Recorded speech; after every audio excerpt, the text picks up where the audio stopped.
Hey everyone, and welcome back. Let's start off with talking about major 7th chords, minor 7th chords, and we'll review the dominant 7th chords that we talked about in the second course, and then we're going to be using a major scale to extract these chords, plus one extra type of chord that we'll talk about momentarily. So, C major 7. Let's start with C. It's a nice friendly key. We have a major chord, and then the octave goes down one semitone. That's it. That's the formula for creating a major 7th chord. That's one way that we can figure out this particular shape. Now let's take that formula and apply it to a few other chords. Let's say A flat major. Here's our octave down a semitone. A flat major 7. B flat. Here's our major chord. Here's our octave down a semitone. B flat major 7. The other way you can think about a major 7th chord is going back to building things off of major thirds and minor thirds. So they keep alternating in this case where we have C up 4 semitones, major third, up 3 semitones, minor third, and then again up 4 semitones, major third. So find a note, up a major third, up a minor third, up a major third will also give you a major 7th chord. I think it's a bit clunky building your chords off of all of these smaller building blocks. They are a great method to be able to fall back on if you completely get stuck, but what I would recommend is that you memorize your major chord shapes, your minor chord shapes, and then you understand that just below the octave is a 7th. If it's a semitone below the octave, it's going to be a major 7th. If it's a tone below the octave, it's a minor 7th. So we're combining major or minor chords with major or minor 7ths. That, I think, is the easiest way, but it is going to take some time for you to memorize your different chord shapes. After all, this is the third course on this topic, so I'm hoping at this point you've paid your dues and those major and minor chords are ready to go. Next up, let's talk about the minor 7th chord. Let's use C again. Here's our C minor chord, here's our octave, a tone below, and we get C minor 7. Let's try it off of E flat. Here's our minor chord, here's our octave, down a tone, E flat minor 7. One more. Let's do a trickier one, B minor. Here's our octave, down a tone, there is B minor 7. And again, we can build this chord using major thirds and minor thirds. A little bit clunky, but a great resource if you get stuck. B, up a minor third, up a major third, up a minor third. So in other words, up 3 semitones, up 4 semitones, up 3 semitones. So 3, 4, 3, or minor third, minor third. That also gives you a minor 7th chord. Starting on E, up a minor third, minor third, it's E minor 7. A flat, up a minor third, minor third, we get A flat minor 7. But again, my preference would be learn your minor chords and then try to see the 7th in relation to being just below your octave. So those are major 7th chords, minor 7th chords. We have discussed previously the dominant 7th chord, which is a major chord with a minor 7th, a tone below the octave.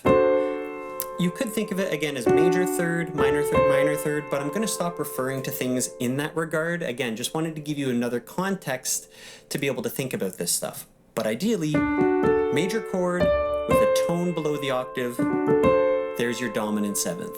One other example might be F major. Here's your octave, tone below, you get F dominant 7. There's going to be one other type of 7th chord that we discussed briefly, but now let's pivot over to using our C major scale to extract all of the different 7th chords that are available within that scale or within that key. So, C major, a friendly place for us to start. We end up getting our first chord is C major 7, D minor 7, E minor 7, F major 7, G dominant 7, A minor 7, B minor 7 flat 5, we'll talk about it in a second, back to C major 7.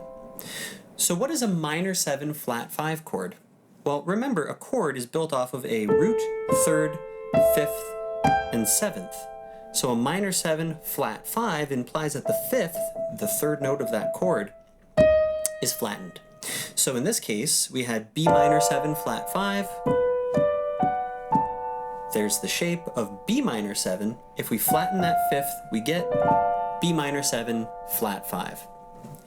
This chord can also be called a half diminished 7th chord.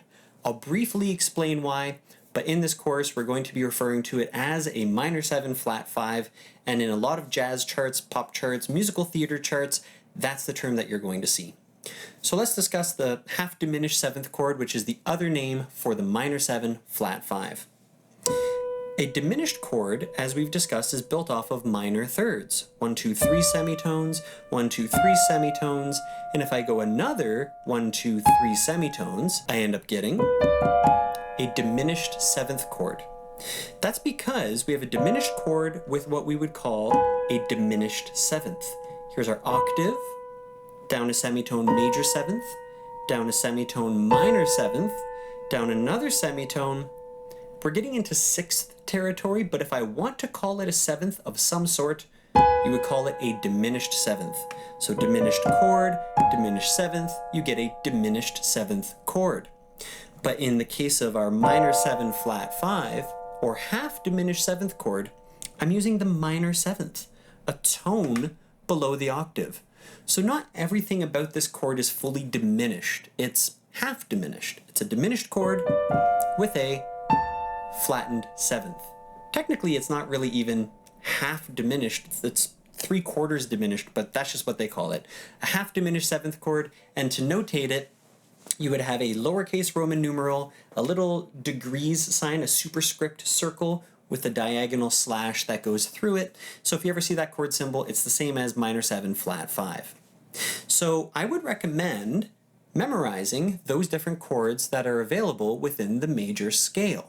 You don't have to do this for every scale right off the bat, because in the next class, we're going to be talking about 3 different types of minor scales, all the chords that are available within those scales. It's too much to memorize, so I would recommend just start with memorizing the major content and then move forward from there. So we ended up having major 7, minor 7, minor 7, major 7, dominant 7, minor 7 flat 5, major 7. Let's try this in one other key. Let's go with G major. G, tone, tone, semitone, tone, tone, tone, semitone. There's our scale. Let's give it a try. G major 7, A minor 7, B minor 7, C major 7, D dominant 7, E minor 7, F sharp minor 7 flat 5, G major 7. We'll try it in one other key as well, F major. From F we go tone, tone, semitone, tone, tone, tone, semitone. Here's our F major scale. Let's extract the chords. Major 7, minor 7, minor 7, major 7, dominant 7, minor 7 flat 5, major 7. So you'll notice that when I was in the key of G major, any note that was F had to be F sharp. I have to stay true to this key or this scale. And when I was in F major, all of my B's had to be a B flat because I'm staying true to the F major scale. So that's it. We talked about all of the 7th chords that are available within a major key. We applied it to 3 different major keys. And again, I would recommend that you memorize these chords within a major scale before moving forward and memorizing the chords that are available within the 3 types of minor scales that we're going to be talking about soon, especially because we're talking about 7th chords. The chord names are getting a little bit more dense and complex, and you don't want to feel overwhelmed by this. A lot of this stuff is here as a reference to you, but at the same time, I want to be able to explain things as we go so you have an understanding, but knowing that it will take time to memorize, you also have this resource to fall back on. Next, let's get talking about extracting 7th chords from 3 different types of minor scales. I'll see you in the next class.